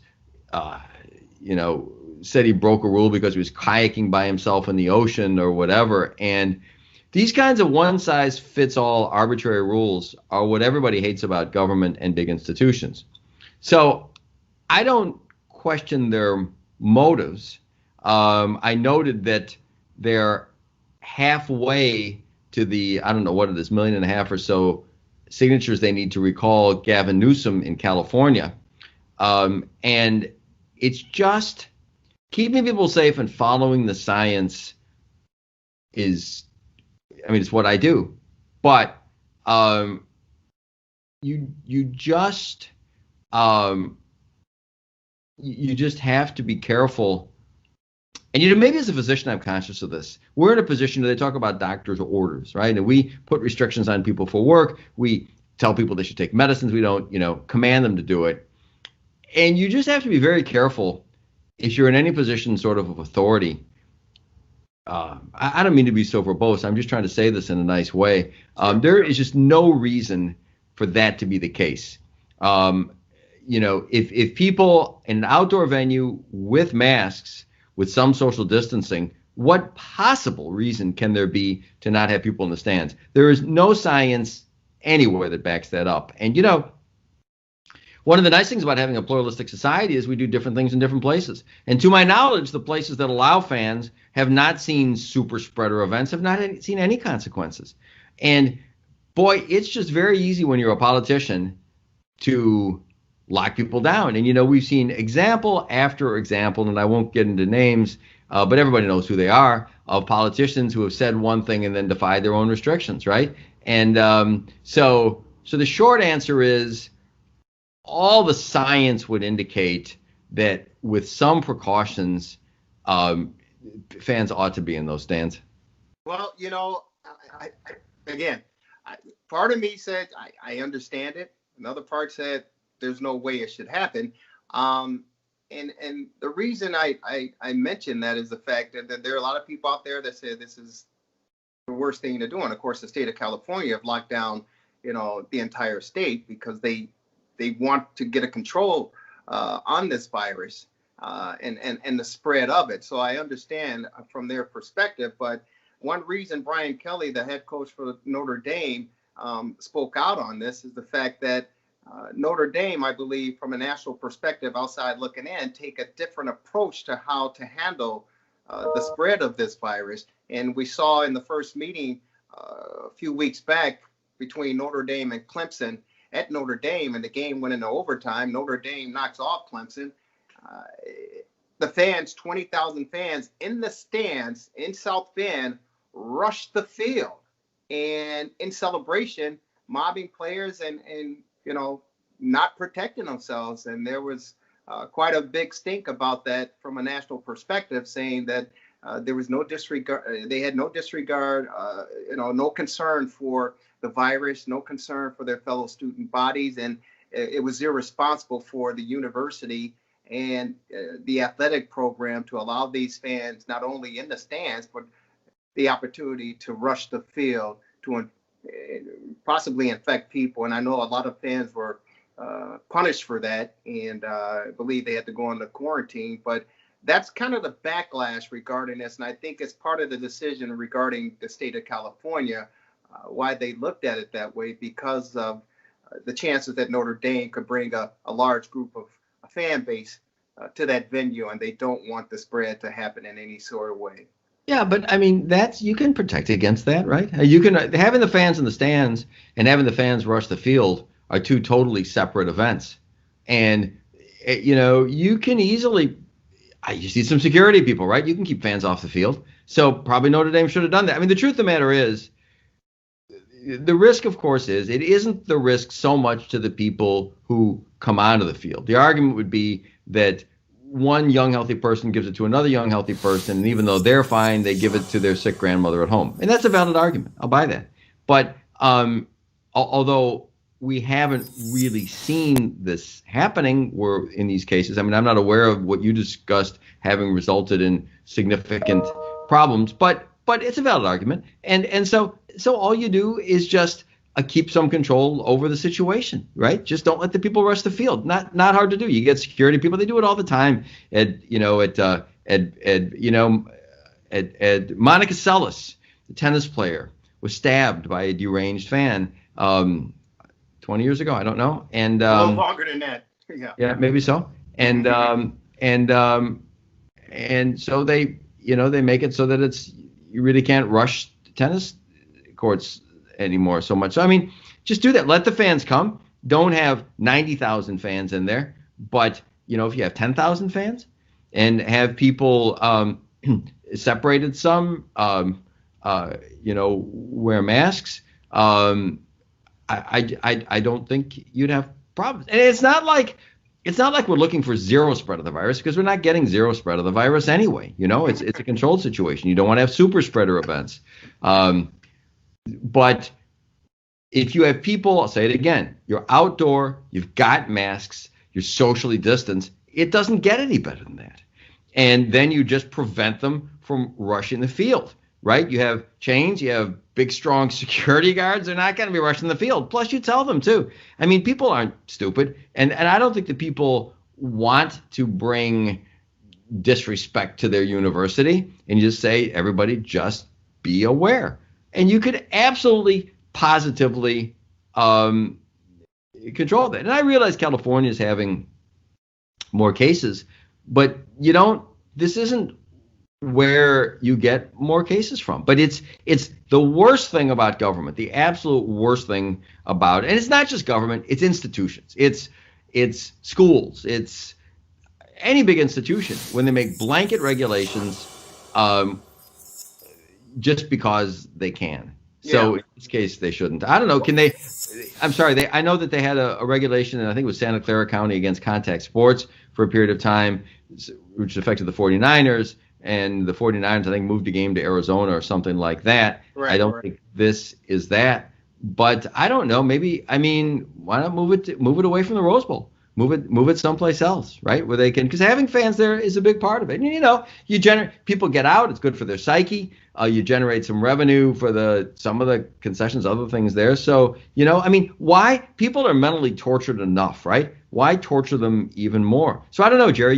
You're in touch with, you know, a lot of you have inside channels that I don't. I wonder if there's been any talk of moving it out of California. Yeah, well, there is some speculation that, you know, has arise from that.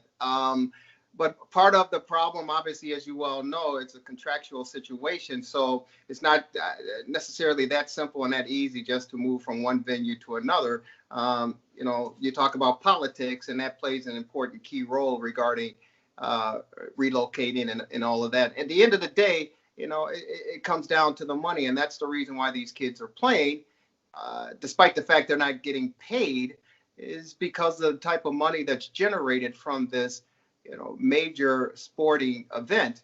And I think part of the reason it's come about is the fact that some are leery that Notre Dame could be that one team that will be playing in California at the Rose Bowl, and many will point at it. Critics will point at the finger at the university and say, "Hey, you guys failed the test already," i.e., again, the upset victory in overtime over Clemson a few weeks back, and how the student bodies. The first of the matter is the fact that you allowed the 20,000 fans into the stadium to watch this game, and then secondly, you weren't able to control them to rush the field. So you failed that test, and we don't necessarily want to give you another opportunity to travel from the Midwest out west on a plane, stay in a hotel, come to the venue, interact with the personnel who are there to seat you or you know, guide you or security or whatever. If you've shown us already that you failed that test in following protocol, and they're saying we don't want to run that risk of just one person, if there are 20,000 fans allowed to come in, that may have the symptoms and become a super spreader. And I think that's what they're looking at, Doc. Yeah, that's kind of harsh, though. I think, you know, it's kind of like it's kind of like the prison reform bill, right? So take somebody on a first offense for a drug problem and lock them up. Right? People learn from mistakes. So fine. You say to Notre Dame, first of all, the security issue isn't Notre Dame's anyway. Is it at the Rose Bowl? So it's Pasadena's issue, right? So it's their security. Protect them. No, of course. What I'm saying is Notre Dame security failed at Notre Dame, but this isn't Notre Dame's security. First of all, people learn from their mistakes. I guess that's what I was trying to say with the drug analogy, right? People make mistakes, they learn from it. So you punish them for the rest of their lives because they made a mistake? I think you learn from it, and it's not even them. So let's just say you don't believe Notre Dame. You think, I don't like Notre Dame. These guys are irresponsible. They're just bad people. I don't like Notre Dame. Okay, fine. But this isn't Notre Dame anyway. This is the city of Pasadena. This is the Rose Bowl Corporation, whatever it is, right? You know, and so. You know, I said it before, I'll say it again. You can absolutely positively keep people off the field, and you do it with your own security. So the fact that Notre Dame failed that test has absolutely nothing to do with them failing that test. Because it wouldn't be them who'd be taking the test. It'd be local people. And keeping people off the field is easy. It's just a matter of money. You just have to hire some security guards, and you have to have the will to do it. So that's easy to keep them off the field. And then, I mean, you know, in the stands, yeah.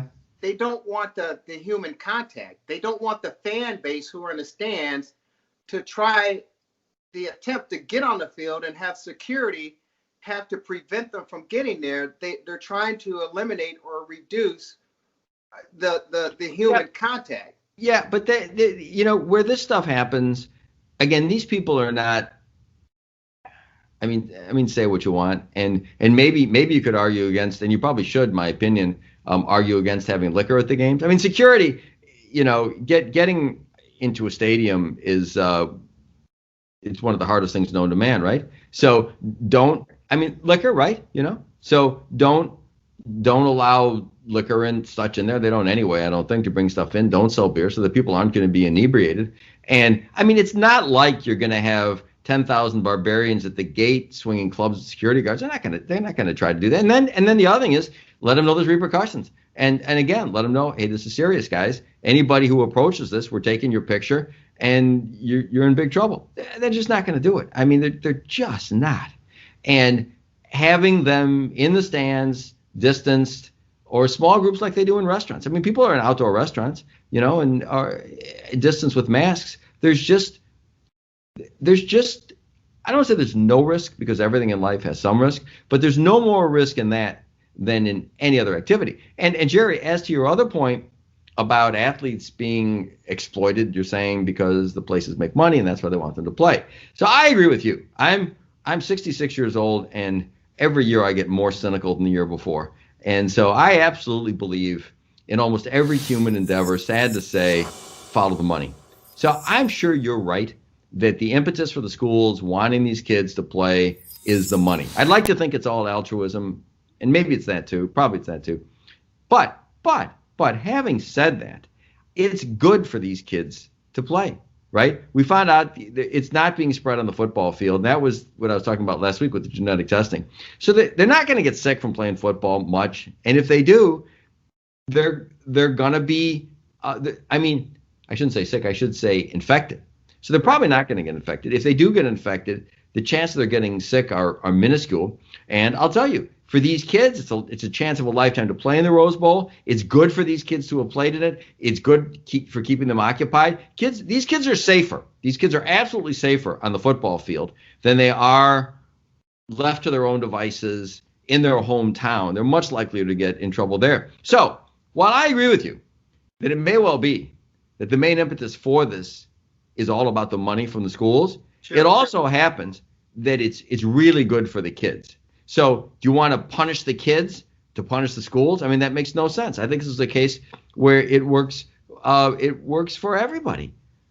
And the kids want to play, and you could argue, well, the kids are young and stupid and they just want to play and they don't know any better. I don't know if they're so young and stupid. And even if they are, saying as an old cynical adult, if it were my son, I'd want him to play, And I know these risks better than anybody, I think, in the field. So it's just, and it's just something else, the governmental thing. So I have huge issues with governments that do this.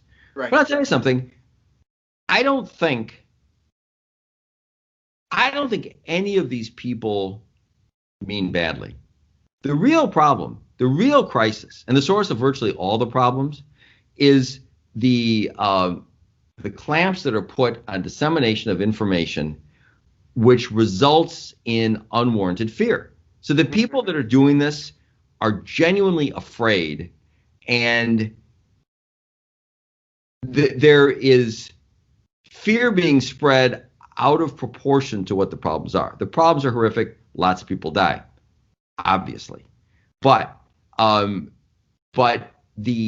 were recent Senate hearings when, not to digress too far, although this is an important point, there are drugs that exist that are cheap that can be repurposed for COVID-19. I'm intimately aware of this because our research foundation has written 2 of the seminal papers on the subject, systematic reviews, that show that hydroxychloroquine is completely cardiac safe and it's effective used early.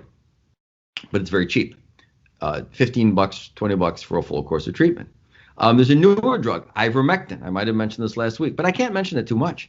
Ivermectin, and there were Senate hearings on this that were, anybody who gets a chance to watch these should, that were held, where some of the smartest people in the world are saying that ivermectin is used for a parasitic infestation called scabies. Ivermectin, very cheap, been used forever, miraculously effective. But they're not being promoted. Why? Because they don't generate profit for people. The things that are being promoted are vaccines, which generate billions of dollars of profit, remdesivir, which generates huge profits, antibodies, which generate huge profits. So this isn't an indictment of Big Pharma. I think Big Pharma is doing a great job.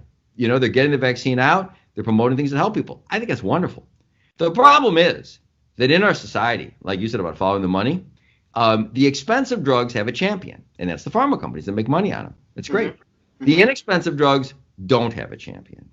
And as was mentioned in this hearing, there should have been a task force on repurposed drugs to use for COVID-19. Because the good thing about these is these are the most effective treatments that exist.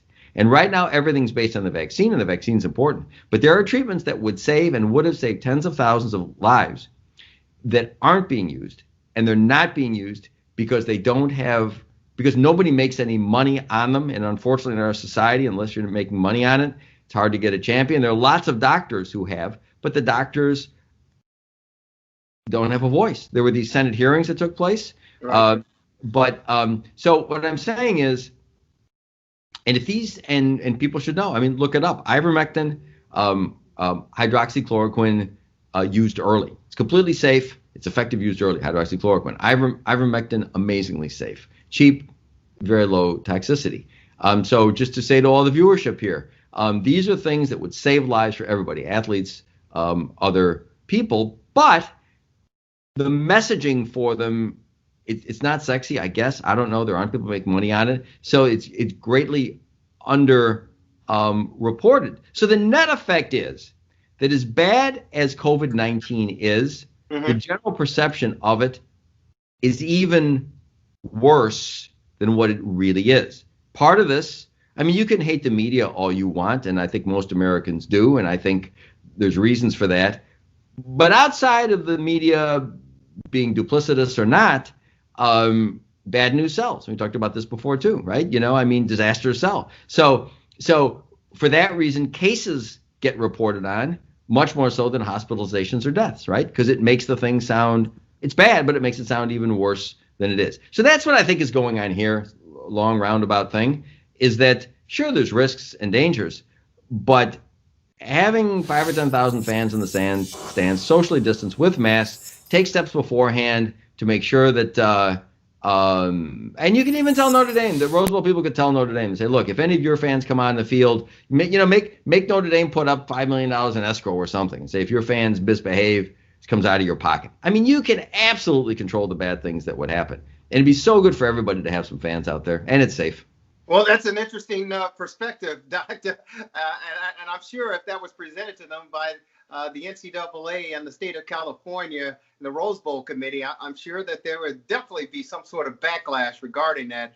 But it is a what kind of backlash do you mean, Jerry? I'm sorry? What kind of backlash do you mean? I think Notre Dame would scoff at that. I think that Notre Dame would try to turn a blind eye to putting money. I'm sorry. Scoff at which? What you said, put some money in escrow, and if they don't abide by, the rules set in place as far as the Rose Bowl committee is concerned, and their fans get out of hand and, do everything they did in South Bend a few weeks back, that they're going to lose that money. That would create, in my opinion, a bigger issue. You think so? It's interesting to hear you say that. Maybe you're right. You know? Right now, I mean, Notre Dame, we're not even talking about the possibility of being fined or having to pay if your fans get out. And Notre Dame's already not happy with the decision. So if you throw that additive into the mix, it's really going to ruffle some feathers. And you can believe not only Brian Kelly, the head coach of the football team, but the chancellor and the president certainly will voice their opinion as well, Doc. Just my opinion. Let me ask you a question, because you're more in touch with the practicalities of this than I am. So Notre Dame says we want fans on the field, and on the field, in the stands. In the stands, yeah. In the stands, socially distanced, mass, small numbers, and then you say to Notre Dame, okay, but given what happened, we need you to guarantee that your kids will be okay. And maybe the escrow isn't the right thing or something. So you don't think Notre Dame would say, okay, this is how we'll guarantee it? You think? I mean, say for instance, if your fans rush the field like you did, at your home game against Clemson, you're going to lose this money that's generated. This game is generated. Your school is going to lose this money, win or lose. If your fans are, off base, you're going to lose this money. Yeah, in my opinion, there's no question about it. I believe Notre Dame would, they flex their muscles, and, some people believe they're arrogant. And I think those who believe that, they would see that arrogance if the committee tried to step in and say, hey, listen, control. And not just Notre Dame. I mean, Notre Dame or whatever other school they're playing as well, right? Yeah. Wouldn't want to just single out. And Notre Dame, I'm just thinking this through. So Notre Dame could ask every person that went there, sign a waiver and make everybody that goes there say, look, you want to go to the game people pay huge sums of money for these games anyway, right? Right. So whatever they're paying, say, look, here's another X number of dollars you got to put up. And if you rush the field, I don't know. It's interesting. Again, you'd know better than I, but I would think that just asking somebody to,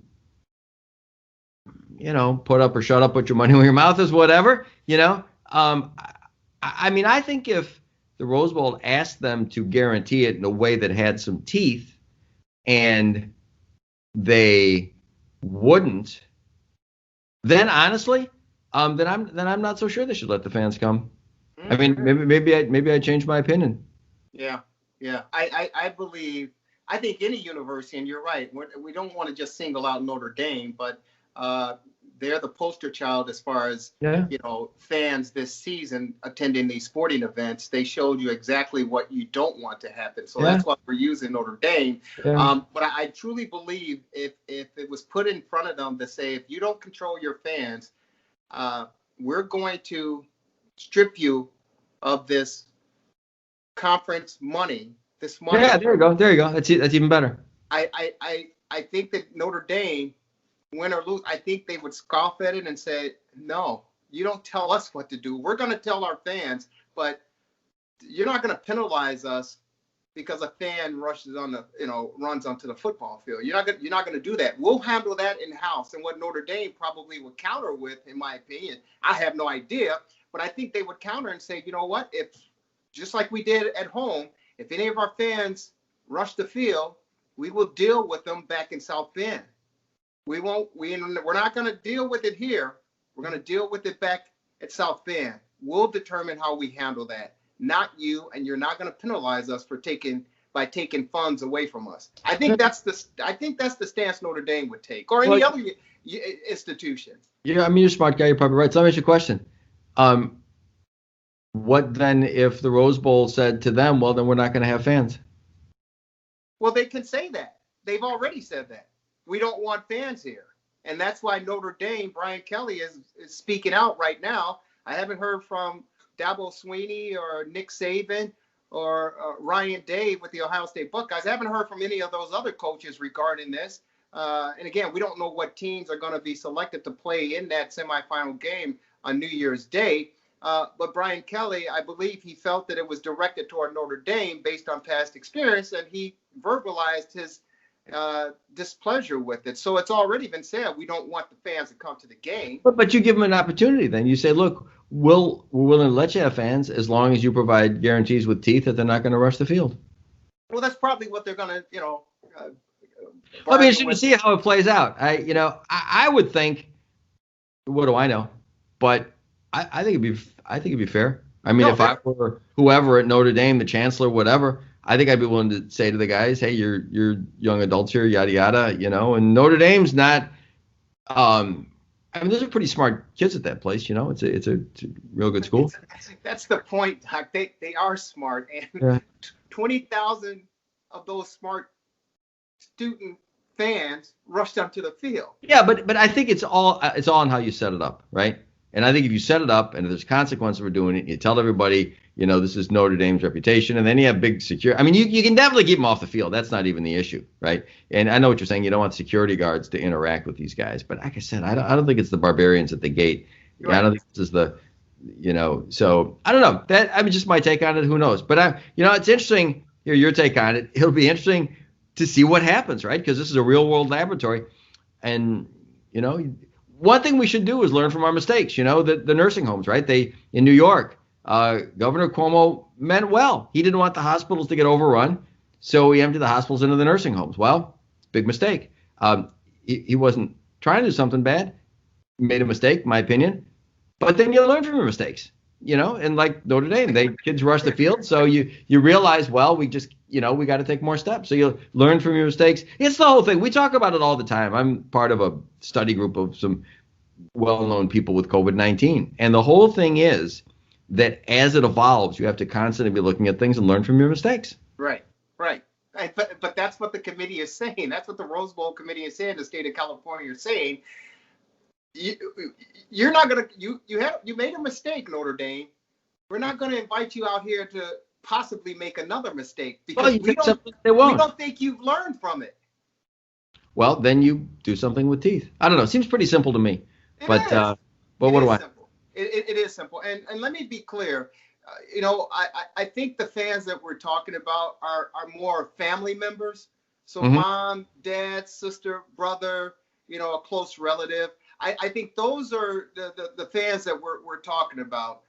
Because obviously you have seniors who are playing in their final game. It's a bowl game. It's a playoff atmosphere. So families want to be with their student athlete. Yeah. So I don't know the numbers as far as, and it could be just 5,000 fans allowed inside. I don't know the numbers, but the point is, it may not be the 18, 19, 20-year-old student on campus who's going to be flying out, going to these games. We're talking more of family members and close relatives who will probably be allowed to come to the games to watch this. And you can probably get a better responsible act out of those individuals as opposed to the 18, 19, 20-year-old kid.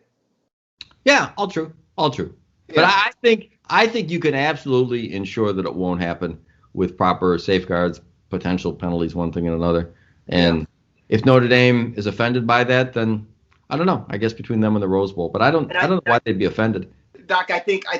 Well, it seems as if the finger is being pointed at them, but you got some SEC schools and ACC schools also who are allowing fans in the stands to watch their games. But I think the state of California are concerned once these individuals come from what they may consider, questionable states, they get off the plane and between, getting to the game and leaving the state, they're going to want to go out to dine. They're going to want to go out and do X, Y, Z and interact with, other people. Well, can I tell something? So, and I think they're concerned about that as well. That's a good point too. Not just rushing the field, but just bringing people into the state. Although, I mean, tens of thousands of people are going to California every day. It's not like you can't travel by air.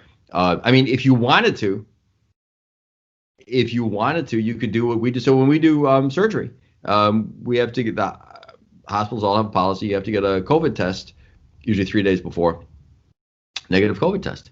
And then if you don't have a negative COVID test, the surgery's you get the COVID test, you postpone, and then you get the surgery. I mean, if you wanted to, you could do the same thing with that too.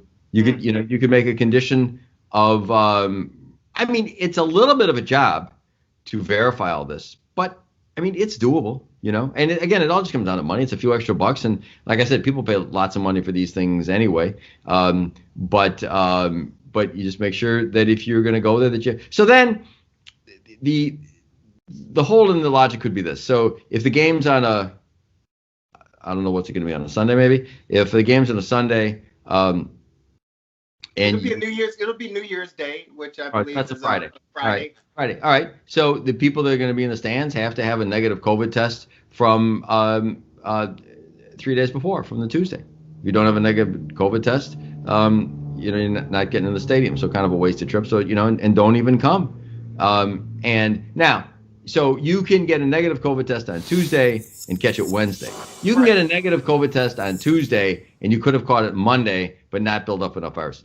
So I realize nothing is going to be 100% accurate, but you can mitigate the risk. I think it's low risk, very low risk to begin with, and you can mitigate it even more. I mean, and let people decide. So people say, well, I don't want to get a COVID test, or I don't want to put money down to ensure that I want. Well, then fine, then don't go. But at least you give people. And you see, the thing that people want more than anything, in my opinion, is some logic. The thing that they hate is that I'm out running by myself on the beach and I get arrested for spreading COVID. It's nuts, right? And so if you just work with people, give people the opportunity to do things right, and it doesn't cost the state anything. The state could make money on it. They would make money on it. You know. So all interesting points you raise, but that risk could be mitigated down to nothing more than everyday risk. And you could argue that it would lower risk because it keeps these kids, in a better place than they would be if they're not playing ball. Well, I'm sure there's more on tap, Doc, and we'll certainly be tuned in. It's exciting, it's interesting, and it's the times that we're living in, unfortunately. But the good thing is, I think from a mental health perspective and standpoint, these kids, they do want to play. Yeah. And as fans, we want to watch them play, and we get an opportunity to watch them every Saturday to get out there on the gridiron and entertain us, because it's something that we definitely need as a society here in this country during this pandemic. So, for selfish reasons, we want them out there to play. And for parents who have kids who are playing at these respective institutions, I certainly understand, because if my son was out there, if Justin Fields was my son, the outstanding quarterback for Ohio State, I certainly would love to be at the Rose Bowl to watch him play in person as opposed to on television. Doc, we can continue to go on and on. It's always a pleasure and an honor to get an opportunity to bounce some ideas off of you, bounce some topics off of you, and get a chance to hear your response to them all, which is all good. If anyone wants to get a hold of you and find a way to learn more about any type of injury, whether they're experienced it or their favorite athlete may experience it, how do they get in contact with you, Dr. Chad Padromas? So our phone number is 847-699-6810. We've got a great staff and are always interested in helping any way we can. Sounds fantastic, and you have a dynamic staff. I can say that personally firsthand, because you guys certainly took. Doc, I can dance and move around. I'm all good. Yeah, how you feeling? That's good for you. Well, Jerry, it always, healthy patients who are in good shape like you make doctors look good. I just got to tell you. So, well, you made me look good, and you made me feel good, and I'm proud to say that. Thank you, Doc. Thank you very much, Jerry. Take care. You too.